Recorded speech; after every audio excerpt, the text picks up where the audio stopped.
Gooner TV, Miami Gooner Antonio. Arsenal left it late today. I'll be honest with you, I didn't think we was going to get that. What did you think of the game?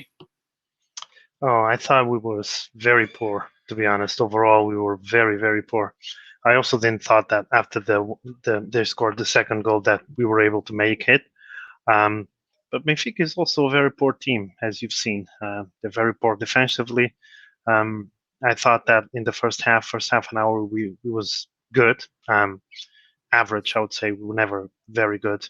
But then the last 15 minutes was just not good enough, and then it transported into the second half. I didn't like the starting 11 again. I don't like to see Smith Rowe playing in the wing, and I think altogether we don't create enough. Mate, we went through, but we're giving morphine to that guy. That's my opinion.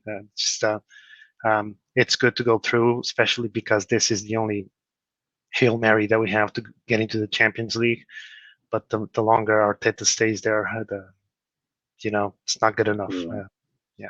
I totally agree, mate. I mean, I can't see how we're progressing this manager. I mean, you actually made a really good point there that nobody else has made. He had Odegaard at the number 10 and he had Emil Smith-Rowe on the wing. Now, I'm trying to work out what's his style of play, because I'm kind of stuck between, is it the full-backs and the wingers getting forward and whipping in crosses to Aubameyang or Lacazette, or is it the Man City sort of like number 10s in each position? I can't work it out. I think it's the full backs, and I think he doesn't play any winger that doesn't do exactly what he wants.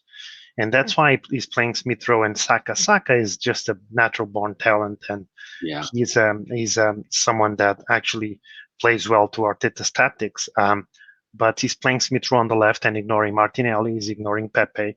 And why not say ignoring William? I always supported William. I think he's a good player. You don't do 7 years in the Premier League at the level he did and just vanish just because of you.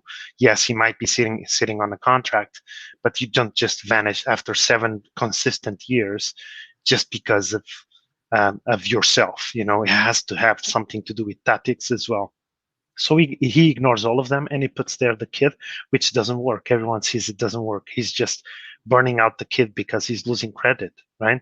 At least in my view, he's losing credit for the last 6, 7, 8 games. Smith Rowe played a couple of good games, and 2 of them he played on the wing. We don't know why. Yeah. I mean, watching the game myself, I thought, we started okay. It was a bit slow, but we've become used to that. Go 1-0 up, and fair enough to Benfica. That was one hell of a free kick. I mean, he's put that in the top corner. And then Danny Ceballos decides to do a back header straight to their striker. I mean, I feel like Arsenal are our own worst enemy sometimes. We keep making these stupid mistakes and letting teams back in the game. That's true. And how do you concede, regardless of the error, which was bad? How do you concede after a corner? It's like, it's like little league type errors. How do you 5 seconds? We used to do that under Wenger, we would be attacking, and 5 seconds after a corner, you would, look back again and they were scoring against us. So how do you allow that? How do you transform a corner into an opposition goal? It's just lacks of concentration, which is something that I always also pointed out to Arteta. People have this narrative that we're defending better. Benfica scored, I think, 0 goals, to be honest, against bottom of the league Portuguese teams in the last 2 games. They scored 3 against us. And yeah, you might argue it was a penalty and it was a free kick. Nevertheless, we are not better defending. It's like, I think this is just a narrative that people like to say, well, we don't attack really well because we're really shit at attacking. And they say, well, but we're better in defense. We're not. Any team that can throw us some punch, they will score against us. And it was a silly mistake by Ceballos, but I can't really blame him much. I don't think he was one of the worst apart from the mistake. Yeah, I kind of agree with that. A lot of people said, like you said, we've improved defensively. To me, it just sounds like we've just put 10 men behind the ball when the other team's attacking us. Exactly. And the consequence of that is we've got no attack or no supply to Aubameyang or Lacazette. But yeah, go on. Sorry. Yeah, and I was going to say, and we do this narrative, and we also do the narrative of targeting some players. The entire week on Twitter, it was like Aubameyang needs to be benched, Aubameyang this, Aubameyang that. The guy doesn't have any chances to score against City. No one was passing the ball to him. Today he was great. I have to give a huge shout out to him because he was great today. Yeah. Saka again, there's not a game that he doesn't seem to get better at. Just saying to the other guys on the other fan cams, if he was French or Spanish or Brazilian, people would be talking about him being worth 50, 60, 70 million pounds, wouldn't they? Absolutely. He's been absolutely amazing. We didn't win as a team today. Today we won because of Saka and Aubameyang. Of course, credit to Tierney, he scored a good goal as well. But we won because of those two. They have been amazing. Aubameyang hasn't been as consistent as Saka, but I think it also has to do with the fact that he has more pressure than the kid. But he was amazing again today. I mean, I thought that the first assist was outstanding. The second, I have to say, the 3-2, the third goal we scored, it's schoolboy defending from Benfica.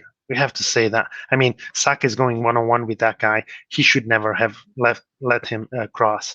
But nevertheless, it's a good play by Saka. The first one, though, it's amazing. The way see that pass for the first goal from Saka. You have no one else in that attack that can pass the ball like that to Aubameyang. No one else. Yeah, Ceballos, Odegaard, they don't have that skill. Smith Rowe, they don't have that skill. that was like back in the Wenger days, wasn't it? Like, that pass through the eye of a needle with the other side of the defender for Henry to run onto. No, I totally agree. Martin Odegaard is a player I want to talk about quickly. Again, I don't know. I feel like I want to see more from him. He hasn't really impressed me too much since he's been here. And also Martinelli. Why is he not getting a game with Arteta? I think it's back to what we spoke about. Arteta has very strong feelings about the guys that play in the wings, and either they do exactly what he says or they don't play. And I think Martinelli maybe doesn't fit what Arteta wants. I honestly think, not jumping the gun here, but I wouldn't be surprised if Martinelli would go on loan next year because he really doesn't have a minute with Arteta. And it was the same thing before he got injured last year. The last 4 or 5 games that he was available, he didn't play. So I don't know. I don't know what's going on.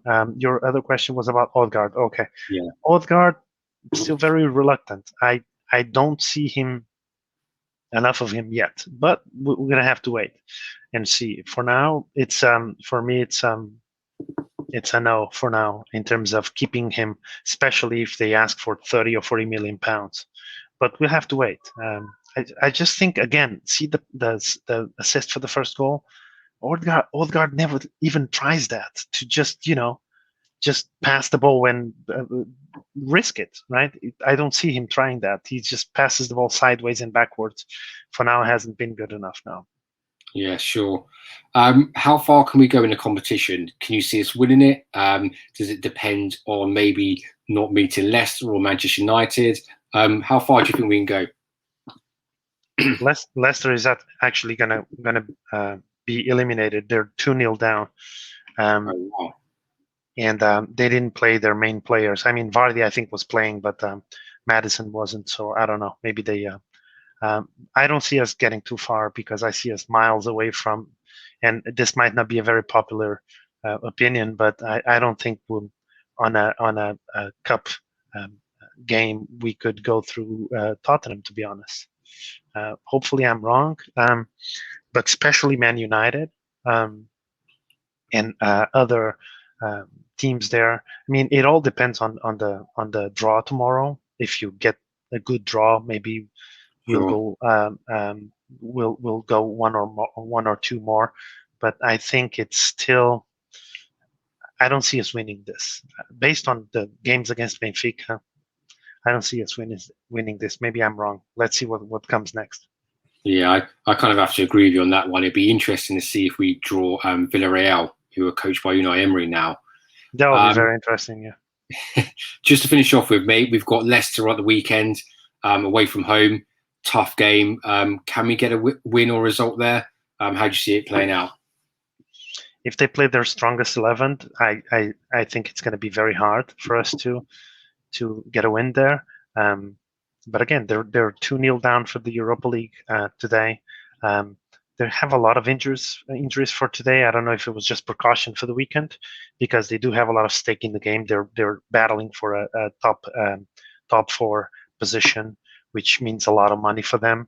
So maybe they just decided to neglect a little bit the Europa League. It will depend on the 11. If they play with their strongest 11, I don't think we can get a win there. But again, we'll see.